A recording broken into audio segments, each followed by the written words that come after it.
So the sermon I wanted to give today was one of wonderful little corny jokes about Lutherans. It is Reformation Day after all. And we could do the whole, how many Lutherans does it take to change a light bulb? And everyone says, change? We don't do that. Or I could go and talk about, the Lutheran love of beer and how Katie Luther had her own brewery so Martin could keep the party going. I could do that. It'd be fun. We all have more laughs and smiles that we've seen so far. Then events happened this week that made me question, what does it mean to be free? Today we are told in our scriptures that I will make you free. We are promised this freedom from all of scriptures. And we have to ask the question, what does it mean to be free? We live in a nation that says that all are free, We're free to go for the pursuit of happiness and everything else. And we find that each week goes on, and maybe we're not as free as we thought we were. And we are told we'll be free. Free from fear. Free from death. Free from all these horrible things. And then this week happens. How many terrorist attacks do we have in the United States this week? With bombs being sent to people in the mail, which thankfully don't go off. Thanks be to God for that. We had 2 people just doing grocery shopping in Kentucky, shot most likely for the color of their skin.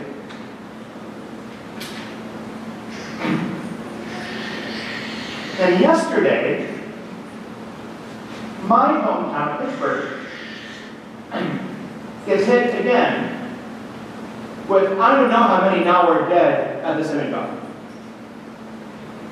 Again, someone coming in and shooting up a place because they don't believe someone else is free to have their faith.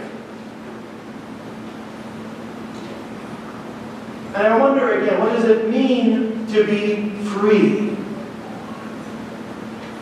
We are told by our confession and forgiveness this morning that we are forgiven. We are made free. We are reborn in the waters of baptism. We are made new. And God keeps coming to us about scriptures and says, do not fear, for I am with you. When the angels always come, the very first words are, don't be afraid. I remember when I was a child, and in my teenage years, there's something that was said in hushed tones among people who look like me. Which was that, in so many years, in 20, 30, 40 years, white people will no longer be the majority. Shh, be afraid. And not just that another race will now be the majority, but that everyone who is not white will now equal or be greater than those who are. So be afraid. And I've always wondered since the very beginning, why would I be afraid of that? Why would I be afraid of diversity? Why would I be afraid of things being a little bit different? Why should I be scary to anyone?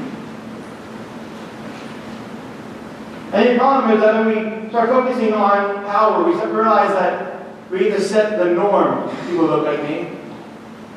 The norm of how we speak, the norm of what names we use, the norm of everything else. So we use and abuse our freedom to take away the freedom of others.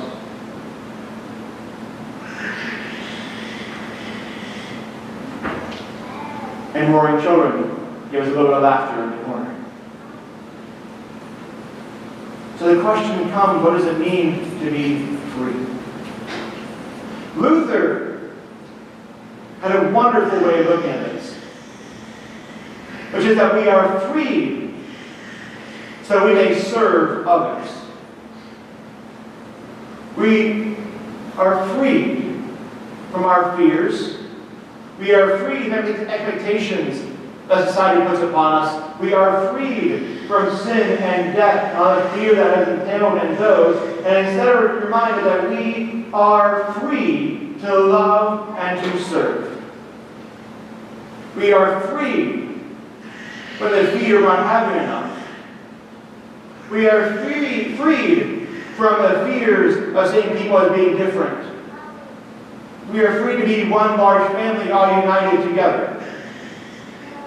Regardless of age, regardless of faith, regardless of color of our skin, regardless of who it is that we love, we are free to be together. One of God's greatest gifts to us, that we are made for one another, free to love. Now, our predecessor, Marty, did not always do the best at this.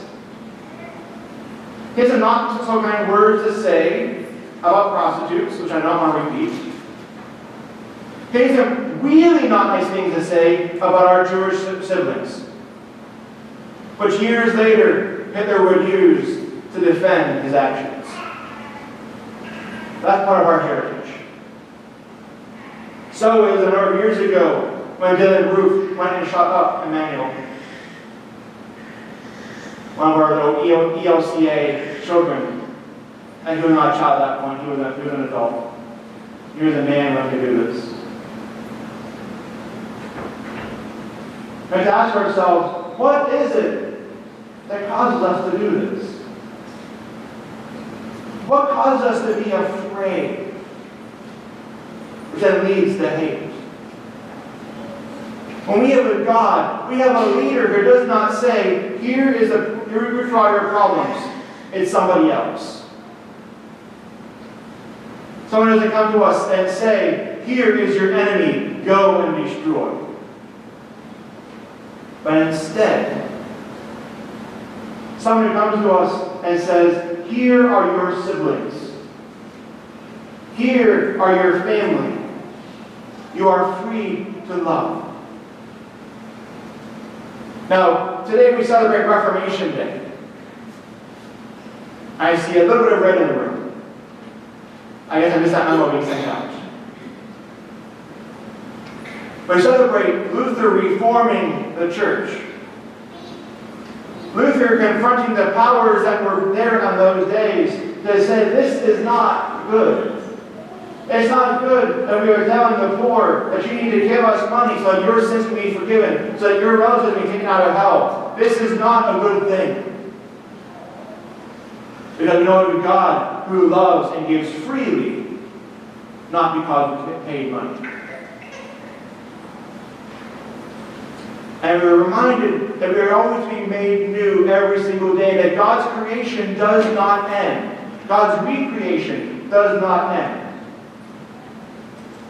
But it does go back to our old joke from before. How many Lutherans does it take to change a light bulb? Change? We don't change. Even though our predecessor was the one who said, oh, there's new changes afoot with this printing press things. We should probably use this. We're constantly called to reform, to see ourselves anew.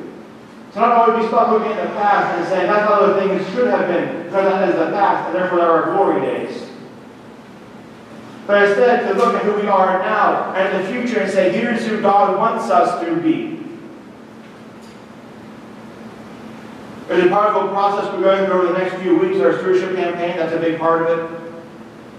As well as the tune-in process we're starting to go look forward and say who it is that we are and who is it that God is calling for us to be. But the main thing for God to always remind us to be is to continue to reform and what it means to love. To look around and not see enemies. To look around and not in fear. But to look around and continually seek new ways to trust God. To continually see new ways to love those around us. So there is no hushed little tones of fear. Or as it seems to be more and more these days, not how it comes anymore.